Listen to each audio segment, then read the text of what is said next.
Alors une sciatique n'est jamais vraiment une sciatique. J'ai encore eu une belle preuve aujourd'hui au cabinet d'une patiente qui vient me voir parce qu'elle a une sciatique justement.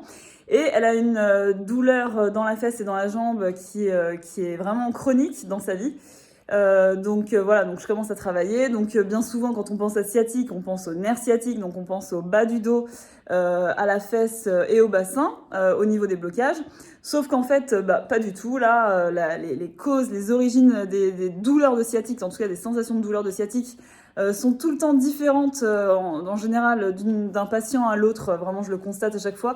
Tant que j'ai pas posé mes mains, je peux pas savoir d'où vient la sciatique. Et là, en l'occurrence, ça vient pas du tout de là où on aurait pu le croire, donc pas du tout du bas du dos. Ça vient d'une torsion qu'elle a au niveau du thorax, qui se répercute au niveau du bas du dos en contracture musculaire, associée à des blocages au niveau de certains organes. Bref, ça crée toute une distorsion dans son corps qui vient du coup au final perturber le nerf sciatique, mais c'est pas du tout lui l'origine du problème.